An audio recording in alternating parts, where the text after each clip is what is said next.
কর্ণফুলী নদীতে অনুষ্ঠিত হচ্ছে ঐতিহ্যবাহী সাম্পান বাইচ। বিস্তারিত জানাতে আমাদের সাথে যোগ দিচ্ছেন এমদাদুল হক। এমদাদ,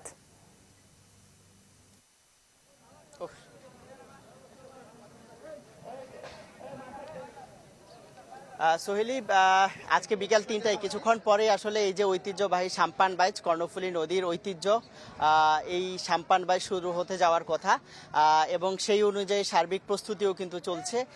এবং আপনারা জানেন যে এই কর্ণফুলী নদীতে যারা সাম্পান চালিয়ে জীবিকা নির্বাহ করেন তাদের জন্য আসলে এই দিনটি অনেক বেশি আরাধ্য থাকে এবং তারা এই যে সাম্পান বাইচ সহ সাংস্কৃতিক যে প্রতিযোগিতা, এই প্রতিযোগিতার জন্য আসলে তারা সারা বছর জোর অপেক্ষায় থাকেন। এবং আজকে কিছুক্ষণ পরেই কিন্তু এই সাম্পান বাইচ সেটি উদ্বোধন হওয়ার কথা রয়েছে, যেটি জেলা প্রশাসক উদ্বোধন করবেন এবং এটি নদীর এই যে শহরের যে পার আছে এই পার থেকে নিয়ে ওই পারে গিয়ে আসলে প্রতিযোগিতা শেষ হবে।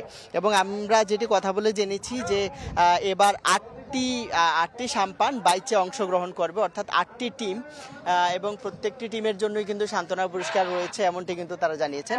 তো আসলে 3টায় সময় দেওয়া আছে, তবে যেহেতু কর্ণফুলী নদী জোয়ার ভাটার বিষয় আছে এবং জোয়ার ভাটা যখনই একদম থেমে যাবে, একদম নদীর পানি স্থির হয়ে যাবে, সেই সময়টিতেই আসলে কিন্তু এই যে প্রতিযোগিতা সেটি শুরু হয় এবং এক পাশ থেকে গিয়ে আরেক পাশে শেষ হয়। তো এই যে প্রতিযোগিতা নিয়ে আসলে যারা আছেন খুব উৎফুল্ল অবস্থায় আছেন এবং আমি যেটি বলছিলাম প্রত্যেক বছর কিন্তু তারা অপেক্ষায় থাকেন এবং যে জমজমাট প্রতিযোগিতা সেটি কিছুক্ষণ পরেই নিশ্চয়ই শুরু হবে এবং আমরা নিশ্চয়ই যখন শুরু হবে তখন আমরা সরাসরি সম্প্রচারের মাধ্যমে এই বিষয়গুলো দর্শকদেরকে জানিয়ে দিতে পারবো। সোহেলি। এমদাদ, ধন্যবাদ আপনাকে। কর্ণফুলী নদীতে অনুষ্ঠিত ঐতিহ্যবাহী সাম্পান বাইচের খবর জানাচ্ছিলেন সহকর্মী এমদাদুল হক।